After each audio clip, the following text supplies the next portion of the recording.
समस्त दर्शक बंधु को आज प्रभु जीशु ख्रीष्टर बहुमूल्य नाम रे कार्यक्रम को स्वागत करे। विशेष विशेष धन्यवाद दी कि आपण बहुमूल्य समय दी कार्यक्रम को देखुथिबारु। तो मोर प्रिय माने आज आम विषय वस्तु जहाँकि पूर्व एपिसोड रे देखी प्रथम अध्याय रे कि ख्रीष्ट जीशुंक सहित ए संसार रे किए समकक्ष हेबो। ए संबंध में जगतर दशपाद दोष उपर आम मानकर प्रमुख विचारधारा चिंताधारा को आम पोषण करुचु एवं आपण मान सम्मुख रखुचु, जो द्वारा आपण मान व्यक्तिगत जीवन रे अपना सृष्टिकर्ता को जानतु एवं केवल अपना परमेश्वर शरणापन्न होई आपणकर जीवन को ए पापमय संसार उद्धार करतु। आम सर्वदा प्रयास करुचु कि लोक माने परित्राण प्राप्त हुंतु। आमे जो परित्राण को उपलब्धि करिचु आपण माने ताहा उपलब्धि करंतु। किंतु मार्केट रे आजिर मार्केट रे धर्म छतु फुटला परी, ठाकुर माने भी छतु फुटला परी आपण को जेतले जीवन को कर्ता को बाछुछंती सेतले आपण माने एते साधारण भाव रे बाछंतु नाही। सीरियसली देखंतु, चिंता करंतु। तो आम को प्रभु जोन पुस्तक तार 8 अध्याय 31 और 32 पदरे प्रभु कहते अतएव जीशु ताहांकु विश्वास करुवा जिहुदी मान को कहले, जदि तुम्हें माने मोहर वाक्य स्थिर होई रहिबो तेबे तुम्हें माने प्रकृत रे मोहर शिष्य, पुणी तुम्हें माने सत्य ज्ञात हेबो और सही सत्य तुम मान को मुक्त करिबो। मोर प्रिय माने प्रभु यहूदी मानू कहते जो माने तांठारे विश्वास करुछंती, जदि तुम्हें माने मोहर वाक्य सुस्थिर होई रहिबो ताहाले तुम्हें माने प्रकृत रे मोर शिष्य हेबो, पुणी तुम्हें माने सत्य ज्ञात हेबो आउ सही सत्य तुम मान को मुक्त करिवो। कोठ मुक्त करिवो ना जगत रे लागिथिबा ए दशपाद दोष भितर आपण मान मुक्त पाइबे। खाली सेतिकी न, समस्त प्रकार परिस्थिति आपण मान मुक्त हेबे, रोगरु मुक्त हेबे, विपदरु मुक्त हेबे, समस्या मुक्त हेबे, समस्त चिंतार आपण मान मुक्त हेबे। एही मुक्त शब्दटा सब जे कोनसी परिस्थिति आपण होउछि ना सेठी संयोग कर देखंतु आपण से समस्त परिस्थिति मुक्त हेबे। तेणु मोर प्रिय माने आम माने आज ये द्वितीय एपिसोड रे देखुछु कण ना अज्ञानता दोष। आज संसार लोक माने आपना सृष्टिकर्ता परमेश्वर को चिन्हती नहीं, जानती नहीं एवं बुझती नहीं। कारण व्यस्त बहुल जीवन रे सेमानकर दैनंदिन जो क्रियाकर्म से एते व्यस्त जे से आपना आत्मिक विचारधारा चिंताधारा उपर संपूर्ण अज्ञ। वास्तव सत्य को जानिबा सेमाने संपूर्ण माने मूल तांको पई समय नहीं। तो मोर प्रिय माने तो आम आगला सब एपिसोड रे देखिथिलु कि जहाँकि जन्मगत दोष प्रभुंक ठारे संसार लगी प्रत्येक मनुष्य ठारे जन्मगत दोष लगी। तेणु मोर प्रिय माने आम प्रथम एपिसोड रे देखिथिलु, वर्तमान आम देखुछु कण ना अज्ञानता दोष। अज्ञानता दोष संसार प्रत्येक लोक मान ठारे लगी। आउ जदि आम माने लुक लिखित 22 अध्याय तार 21 पदरे पढ़ू, सेठी जीशु निजकू सर्वज्ञातार परिचय दियंती जे से कौन सी विषय जानी नाहंती। अर्थात सेठी से कहती कि मते जड़े मो से विषय आपण मान को पढ़ी शुणी देवा चाहे। मैथ्यू मार्क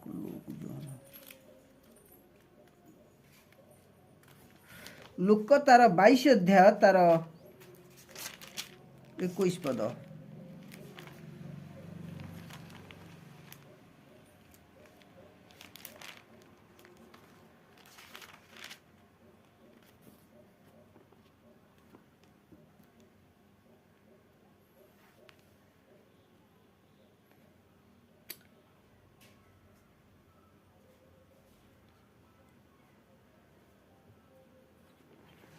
ଯୀଶୁ ଆପଣ ଶିଷ୍ୟମାନଙ୍କୁ କହନ୍ତି, ଯୀଶୁ अंतिम प्रभु भोज नेबा समय से अपना शिष्य मानू कहती देख कि किंतु देख जे मते शत्रु हस्ते समर्पण करुअछि ताहार हस्त मो सहित मेज उपर अछि। अर्थात जो ईश्वरी थे जिहुदा तांग शत्रु मान हस्ते धरे देवा पई योजना करुथिला प्रभु ताहा जानिथिले। तेणु से अपना शिष्य मान सहित जीवन माने शेष शेष प्रभु जेतेबेले नेउछंती सेतेबेले से डिक्लेयर कर निज शिष्य मान सम्मुखें जे मते शत्रु हस्ते समर्पण करने को जाऊ अच्छी तार हस्त मो निकट रे मो मेज उपरे अच्छी, तार हस्त मो सहित मेज उपर अच्छी। अर्थात मो सहित क्लोजली कहबार तात्पर्य होची जे ख्रीस्ट तांके जीवन व्यक्तिगत जीवन में घटुथिया प्रत्येक घटनावली उपरे से कौन प्रकार अज्ञ नथिले, पूर्ण मात्रा रे ज्ञान प्राप्त थिले। यह कहिबा नै कि अज्ञानता तो दोष तांगठारे लागिथिला। से अपना शिष्य मान को बारंबार गोटे विषय कहती कि मते शत्रु हस्तरे समर्पण करा जीवो, एभली मृत्युदंड दिया जीवो, एभली दुख दुर्दशा मते भोग करिया पड़िवो एवं तृतीय दिन में मते पुनरुत्थित होगा पड़ो। से अपना मृत्यु विषय में समस्त ज्ञान अपना शिष्य मान देवारे केबे भी अवहेला करना, जहाँ फल यह द्वारा ख्रीष्ट निजकू जगत निकट में निर्दोष साब्यस्त करती कि मोठारे अज्ञानता दोष लगे।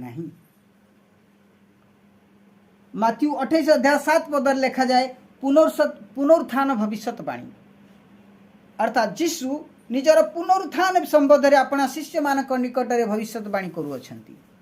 या द्वारा से जगत निकट में निजकू निर्दोष साब्यस्त करुछंती कि मु वास्तव में मोठार अज्ञानता दोष लगे नहीं, मु समस्त विषय जाने कठु क्ष प्रत्येक विषय मते जना। माथ्यू 26 अध्याय 31-34 पदर मध्य यीशु भविष्यवाणी करती। ये जो भविष्यवाणी करिवार कारण है कि मो प्रति आगु को ए प्रकार घटिबो आ तुम माने ज्ञान प्राप्त हुओ। यह द्वारा स्पष्टीकरण हुए कि तांको ठारे कौन से प्रकार अज्ञानता दोष लगी नहीं। शिष्य मानक विषय मध्य यीशु भविष्यवाणी करथिले कि शैतान तुमको चालुणी रे चलेला सदृश चलेला परि चलेबो, किंतु उपयुक्त समय रे तुम मानु कौन कहबाकू हेबो से विषय चिंता कर नहीं। तुमर स्वर्गस्थ पिता तुमको उपयुक्त समय रे समुचित उत्तर देवा निमंते साहाय्य करिवे। तो मोर प्रिय माने अज्ञानता दोष अर्थात आमने जो विषय को जानी ना ताको अज्ञानता कह जाए। ए संसार रो अनेक ईश्वर थिले जन्म होइथिले पूर्वरु से माने जानती नहीं तांकर अतीत वर्तमान और भविष्य। संसार तो लोक माने हरे कृष्ण हरे राम भजन अर्चन कर मुक्ति पाइबा पाई।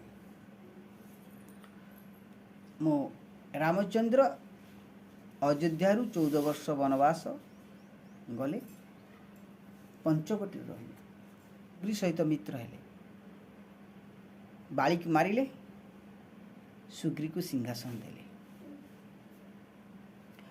सुग्रीव जिते प्रथमे युद्ध पर आह्वान है से दी भाई भितर बाली सुग्री भितर युद्ध है, रामचंद्र जानी पारु नाहंती जे किए बाली आउ किए सुग्रीव।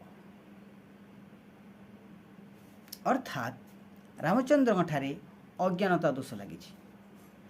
दी जन व्यक्ति को से देखी चिन्ह पाऊना किए बड़ भाई किए सान भाई, किंतु प्रभु जीशु ख्रीष्ट थरे अपना शिष्य मानक सहित जाउथिबा समय से एक वृक्ष मूले रहिले आ से वृक्ष को चाहिए आ देखिले झक्ष्य नामक जड़े व्यक्ति वृक्ष उपरे बसी देखुची, कारण से बांगरा लोक थिला। आ जीशु से ठिया ही ऊपर को चाह डाकिले जक्ष्य तल को ओह्ली आस, अवश्य आज मते तुम घरे ରହିବାକୁ ହେବ। କ'ଣ ଯକ୍ଷ କହି ଚଢ଼ିଥିଲା ଆଉ ଯକ୍ଷ ଜୀବନରେ ଆଶ୍ଚର୍ଯ୍ୟାନ୍ୱିତ ହେଇଗଲା, ଆରେ ବାବରେ ଇଏ ମୋତେ କେମିତି ଦେଖିଲା। ଯକ୍ଷ ଜୀବନରେ ଗୋଟିଏ ଚମତ୍କାର ଘଟିଲା। ସେ ପ୍ରଭୁ ଯୀଶୁକୁ ନିଜ ବ୍ୟକ୍ତିଗତ ଜୀବନରେ ଆଶ୍ଚର୍ଯ୍ୟ କ୍ରିୟାକର୍ମ ଦ୍ୱାରା ଦର୍ଶନ କଲା ଯେ ଖ୍ରୀଷ୍ଟ ହେଉଛନ୍ତି ପ୍ରକୃତରେ ଜଗତର ଉଦ୍ଧାରକର୍ତ୍ତା। ଆଉ କୌଣସି ସାକ୍ଷ୍ୟତା ପାଇଁ ଆବଶ୍ୟକ ପଡ଼ିଲାନି।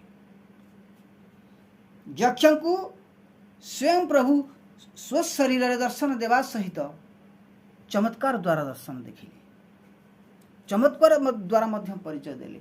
ଯକ୍ଷ ଅନୁଭବ କଲା, ରେ ଇଏ ବ୍ୟକ୍ତି ବିଷୟରେ ମୁଁ ଅନେକ ବିଷୟ ଶୁଣିଥିଲି, ଆଜି କିନ୍ତୁ ଅନୁଭବ କଲି ଇଏ ବ୍ୟକ୍ତି କେମିତି ଜାଣିଲା ମୁଁ ଗଛ ଉପରେ ଅଛି ବୋଲି। ଏତେ ଲୋକ ଥିଲେ କେହି ତ ଜାଣନ୍ତି ନାହିଁ ମୁଁ ଗଛ ଉପରେ ବସିଛି ବୋଲି, ଏ ବ୍ୟକ୍ତି କେମିତି ଜାଣିଲା। ଏଇଠି ଯକ୍ଷଙ୍କ ଜୀବନରେ ପରିବର୍ତ୍ତନ ଆସିଲା। ଆଉ ପ୍ରଭୁ ତାଙ୍କ ଗୃହରେ କହିଲେ, ଆଉ ଯକ୍ଷ ଡିକ୍ଲେୟାର କରୁଛି ପ୍ରଭୁଙ୍କ ସାମ୍ନାରେ ଲୋକମାନଙ୍କ ସମ୍ମୁଖରେ ଯେ ଯାହାଠାରୁ ମୁଁ ଯାହା ନେଇଅଛି ଅନ୍ୟ ଭାବରେ ତାହାକୁ 4 ଗୁଣା କରି ଫେରାଇଦେବି। ଏଇ ହେଉଛି ପରିବର୍ତ୍ତନଶୀଳ ଜୀବନ, ଏଇ ହେଉଛି ଉଦ୍ଧାରଶୀଳ ଜୀବନ ଯାହା ଯକ୍ଷ ପ୍ରଭୁଙ୍କ ନିକଟରେ ସ୍ୱୀକାର କରୁଛି।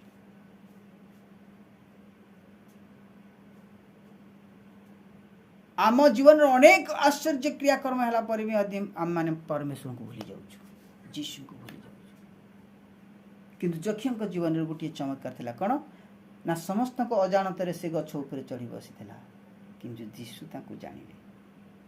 ଏହାଦ୍ୱାରା ଯୀଶୁ ଜଗତ ନିକଟରେ ନିଜକୁ ଅଜ୍ଞାନତା ଦୋଷ ଲାଗି ନାହିଁ ବୋଲି ପ୍ରମାଣିତ କଲେ। ତେଣୁ ମୋର ପ୍ରିୟମାନେ, ଯୀଶୁ ନିଜକୁ ଅଜ୍ଞାନତା ଦୋଷ ଲାଗି ନାହିଁ ବୋଲି ଜଗତ ନିକଟରେ ନିଜକୁ ପ୍ରମାଣିତ କଲେ। ନିଜ ମୃତ୍ୟୁର ଭବିଷ୍ୟତବାଣୀ କରି, ସମୁଚିତ ଭବିଷ୍ୟତବାଣୀ କରି ତାଙ୍କ ଶିଷ୍ୟମାନଙ୍କ ନିକଟରେ ନିଜକୁ ମଧ୍ୟ ଜଗତ ନିକଟରେ ନିର୍ଦ୍ଦୋଷ ସାବ୍ୟସ୍ତ କଲେ କି ଅଜ୍ଞାନତା ସମ୍ବନ୍ଧରେ ମୋର କୌଣସି ଦୋଷ ତ୍ରୁଟି ନାହିଁ, ମୁଁ ସମ୍ପୂର୍ଣ୍ଣ ବିଷୟ ଜାଣେ। ଖ୍ରୀଷ୍ଟ ସର୍ବଜ୍ଞାତା ପରମେଶ୍ୱର ଅଟନ୍ତି। ସେ ନିଜକୁ ସର୍ବଜ୍ଞତାର ପରିଚୟ ଦେବାକୁ ଯାଇ ସମସ୍ତ ଭବିଷ୍ୟତବାଣୀ ତାଙ୍କ ଶିଷ୍ୟ ନିକଟରେ କଲେ, ଯାହା ଉପଯୁକ୍ତ ସମୟରେ ସତ୍ୟ ବୋଲି ପ୍ରମାଣିତ ହେଲା। ତ ଅଜ୍ଞାନତା ଦୋଷ ଆମେ କୃଷ୍ଣଙ୍କ ବିଷୟରେ ଦେଖୁ। କୃଷ୍ଣ ଭଗବତ ଗୀତାରେ କେତେ ଜ୍ଞାନ ଅର୍ଜନ କରିଛନ୍ତି, ଲୋକମାନେ ତାକୁ ନେଇ କେତେ ତର୍କ ବିତର୍କ କେତେ କ'ଣ କରୁଅଛନ୍ତି। ଏତେ ଜ୍ଞାନ ବର୍ଣ୍ଣନା କରୁଥିବା ବ୍ୟକ୍ତି ନିଜର ମୃତ୍ୟୁ ବିଷୟରେ ଭବିଷ୍ୟତବାଣୀ କରିନାହାନ୍ତି, କାରଣ ସେ ଜାଣନ୍ତି ନାହିଁ ମୋ ପ୍ରତି କି ପ୍ରକାର ମୃତ୍ୟୁ ଆସିବ। ସେ ଜାଣନ୍ତି ନାହିଁ ମୋ ପ୍ରତି କି ପ୍ରକାର ମୃତ୍ୟୁ ଆସିବ। ମହାଭାରତ ଯୁଦ୍ଧ ହେବାକୁ ଯାଉଥିବା ସମୟରେ ଏ ବିଷୟରେ ଚର୍ଚ୍ଚା ହେଲା, କିଏ ଯୁଦ୍ଧରେ କେଉଁ ପକ୍ଷ ଜୟଲାଭ କରିବ, କୁରୁବଂଶ ନା ପଣ୍ଡୁବଂଶ। ଏହା ସବୁଠାରୁ ଆଗ୍ରହଜନକ ବିଷୟ ଥିଲା ଧୃତରାଷ୍ଟ୍ରଙ୍କର। ଆଉ ତାଙ୍କ ରାଜସଭାରେ ଚର୍ଚ୍ଚା ହେଲା କି ଏ ଯୁଦ୍ଧରେ କିଏ ଜିତିବ। ଭୀଷ୍ମ ପିତାମହ ଠାରୁ ଆରମ୍ଭ କରି ଦ୍ରୋଣାଚାର୍ଯ୍ୟ ପର୍ଯ୍ୟନ୍ତ, ଏମିତିକି ଶ୍ରୀକୃଷ୍ଣ ପର୍ଯ୍ୟନ୍ତ ସମସ୍ତଙ୍କ ମୁଖରେ ଗୋଟିଏ ଉତ୍ତର ଆସିଲା କି ଯୁଦ୍ଧ ଆମମାନଙ୍କ ହସ୍ତରେ ଅଛି, କିନ୍ତୁ ଯୁଦ୍ଧର ପରିଣାମ ଆମକୁ ଜଣା ନାହିଁ। ଏହାଦ୍ୱାରା ଏମାନେ ସ୍ପଷ୍ଟୀକରଣ କରନ୍ତି କି ଆମ୍ଭଠାରେ ଅଜ୍ଞାନତା ଦୋଷ ଲାଗିଛି, ଆମେ ସର୍ବଜ୍ଞାତା ନୁହଁ। ଯଦି ସେ ସର୍ବଜ୍ଞାତା ହୋଇଥାନ୍ତେ ତାହେଲେ ଯୁଦ୍ଧର ପରିଣାମ ସେ ସଭା କକ୍ଷରେ ସମସ୍ତଙ୍କ ସମ୍ମୁଖରେ ଆଲୋଚନା କରିଥାନ୍ତେ, କିନ୍ତୁ ସେ ସର୍ବଜ୍ଞାତା ନୁହନ୍ତି। ତେଣୁ ମୋର ପ୍ରିୟମାନେ, ଆପଣମାନେ ଚିନ୍ତା କରନ୍ତୁ, ସର୍ବଜ୍ଞାତା ତାକୁ କୁହାଯିବ ଯେ ସମସ୍ତ ବିଷୟ ଜାଣେ। ଆଉ ଯାହାଠାରେ ଜଗତର ଅଜ୍ଞାନତା ଦୋଷ ଲାଗିଛି ସେ କିଛି ଜାଣିଲେ କିଛି ଜାଣିବନି, ଏଇଟା ସାଧାରଣ ବିଷୟ। ତେଣୁ ଖ୍ରୀଷ୍ଟଙ୍କ ଠାରେ ଅଜ୍ଞାନତା ଦୋଷ लगी ना आम यह आपण मान सम्मुख स्पष्टीकरण कलु आपण भी अन्य मान निकट में यहाँ संयोग कर काठारे अज्ञानता दोष लगी ना लगी आगु को आहरी सुंदर विषय अच्छे आज्ञा आगु आहरी सुंदर विषय अच्छे मुझे चाहूँगी कि आपड़ गोटे भी एपिसोड मिस करतु नहीं मु सप्ताह को गोटे ए संबंध में केवल गोटे वीडियो मुझे देपारि और से मत 10 सप्ताह समय लगे आपण मान अनुरोध करे आगु को आहरी सुंदर विषय अच्छी आम परवर्ती मुहूर्त देखा रक्तपात दोष कौन आकिपरि हुए अपर पक्षरे उद्धारकर्ता प्रभु जीशु ख्रीष्ट परमेश्वर सर्वज्ञानतार परिचय देवाकू जाई अर्थात भूत भविष्यत अतीत वर्तमान विषय समस्त विषय जानती बोली प्रमाणित कले जहाँ आम माने उपयुक्त रेफरेंस द्वारा जानिबा को पाइले पुणी आजिर 20 शताब्दीर मनुष्य अस्त्र शास्त्र पढ़ु अबा न पढ़ु मात्र समुदाय जगत रे परमेश्वर परम भक्त मंडली कि प्रकार निर्यातना ताड़ना दुख दुर्दशा मध्य दे जीवन यात्रा करुअछंती ताहा काहाकू अजଣା नहीं। अन्य पक्षरे कहबाकू गले प्रत्येक ख्रीष्ट विश्वासी हृदय रे पवित्र आत्मांकर वासस्थान अछि तेणु ख्रीष्ट विश्वासी मानक प्रति घटी जाउथबा घटनावलीर पवित्र आत्मा हेउछंती मूक साक्षी तेणु प्रभु मु तुमको जानी नहीं बोली कही खसी जीवा एते सहज नुह। उद्धारकर्ता आगमन विषय जो समय पृथ्वी पृष्ठ रे प्रचार प्रसार हैला से समय जेते शास्त्र लिखा जाइए प्रत्येक शास्त्र निकट प्रत्येक शास्त्रज्ञ मानक निकट को परमेश्वर उद्धारर बाणी पठाई अछंती आपण बाहाना बाजी चलई पारिबेनी कि मु जानी पारली नहीं जदि आपण अकस्मात परमेश्वर सम्मुख में दंडायमान हे आ परमेश्वर कहे प्रभु मते क्षमा कर दियो तो प्रभु आपन को प्रश्न करिवे कि तुम्हें कौन जानी नथिल जगत रे मोर जने पुत्र जन्म ग्रहण करथिले जे कि जगतवासी मानक निमंते प्रायश्चित बलि स्वरूप थिले आ जदि तुम्हें मोर पुत्र ठारे विश्वास करि थांतो आज हुए तो मु तुमको क्षमा करि थांती सेते बेले आपण कहि पारि थांते कि नाही प्रभु मु जानी नाही ए संसार रे जहाँ घटी जाउची तुम्हें जानी ना हो प्रभु आपन को प्रश्न करिवे आपण की प्रकार उत्तर देवे आपन को थरे मात्र चिंता करिवार अछि ग्रामस्टैन भली लोक तार दुईटी पुओ को सहित ताकू कार भितरे जाली दिया गला जीवंत भावरे जीवंत दग्ध कर दिया गला आ तांकर स्त्री लाडेनस्टन सेमानकू क्षमा कर दिले कौन कहले ना प्रभु जदि से क्रूस उपर क्षमा कर तो से दंड देवा निमते मो किए ये जो वाक्य से कहले यह कौन थरे चिंता करने तुम पाखे समय नथिला क्रूस उपर ख्रीष्ट थाई घोषणा कले जिते लोक मैंने क्रूस उपर चढ़ेले से स्वर्गर परमेश्वर आपण स्वर्गीय बाहिनी मान संगर धरी जिते आसिले से जीशु देखिले कि बाप रे बाप जीशु देखिले किंतु से बहुत लोक थे कहीं देखी पारे ना किंतु जीशु देखिले औचित्कार करी कहले हे पिता एमाने कौन करुछंती एमाने जानती नहीं एमान को तुम्हें क्षमा कर आपण को कहीं चापुड़ाटे मारिले आपण क्षमा करि पारुना किंतु तांकु दर्दनाक मृत्युदंड भितरे झुले दिया जाउची आ से तुम मान को निमंते क्षमा प्रार्थना करुछंती यह द्वारा से संसार लोक मान को निकट रे निज को दयार सागर बोली परिचय देउछंती बहुत विषय अछि आज्ञा बहुत विषय अछि और यदि आपण माने ए एपिसोड को ध्यान सहित प्रति सप्ताह गोटे थर देखिए नुआ नुआ विषय आपण मान को आगु आसुची तो आपण निश्चित जानि परिबे वो तो ख्रीष्टन विषय रे आपण कोनसी त्रुटि करिवे नहीं ख्रीष्ट को जानिबारे आ ख्रीष्ट को अन्य मान निकट रे तुलना करिबारे आपनकर कोनसी त्रुटि भी रहबनी तो मोर प्रिय माने एणु आपण माने चिंता करंतु ए संसार रे जो मान को आपण ईश्वर बोली मानु अछंती से मान कोन सर्वज्ञानता की तांको ठारे कोन जगतर दशपा दोष लागी नहीं तांको कौन अज्ञानता दोष लगी नहीं किंतु ख्रीष्ट अज्ञानता दोष लगी नहीं से प्रभु जीशु ख्रीष्ट संसार समस्त भूत प्रेत डाहानी डंकुणी दिय देवता अवतार पुरुष मानक ठारे सर्वश्रेष्ठ अटंती सर्वश्रेष्ठ अटंती अलग अटंती स्पेशल अटंती आपण माने मानंतु कि न मानंतु आपण को 10 गोटी एपिसोड जणाई सारला परे आपण को हृदय आपण को लांछित करिवो आपण मान को लज्जित करिवो आपण मान को बाध्य करिवो ख्रीष्ट को आपण उद्धार करता भाव ग्रहण करिया पे कारण सत्य सब बेले कड़ुआ होता है मोर प्रिय मान आ सत्य जानिला परे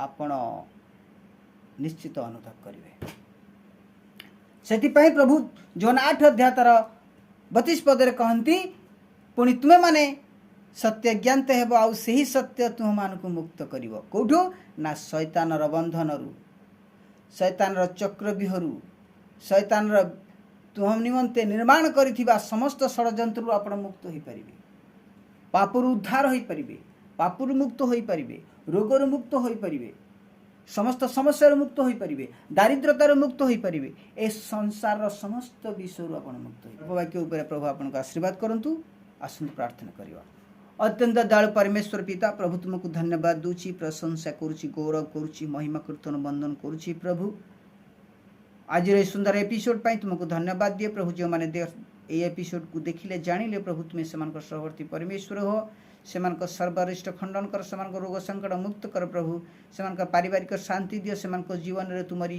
परित्राण और अनुभूति को बुझिबा निमंते तुमे शक्ति सामर्थ्य जोगाई दियो प्रार्थना करुची प्रभु तांको चतुर्पार्श्व थिबा समस्त शत्रु शैतान मान को प्रभु जीशु ख्रीष्ट नाम रे बांधुची पिता ताहांकर अज्ञान अंधकार प्रभु सेमान को अज्ञानता तथा शैतान र बंधन रु सेमान को मुक्त कर सेमान को जड़ता दूर कर सेमान अज्ञानता दूर करी सेमान तुमको जेपरि ज्ञान और आलोक देखि पारिबे सेतपै तुमे सहाय्य कर गौरव महिमा प्रशंसा जुगे जुगे तुमे पाओ जहाँ मागी जाऊँ नहीं जाची करुणा रे प्रदान कर कि प्रार्थना तुम्हारे प्रिय पुत्र प्रभु जीशु ख्रीष्ट नाम रे मागुअछु आमेन।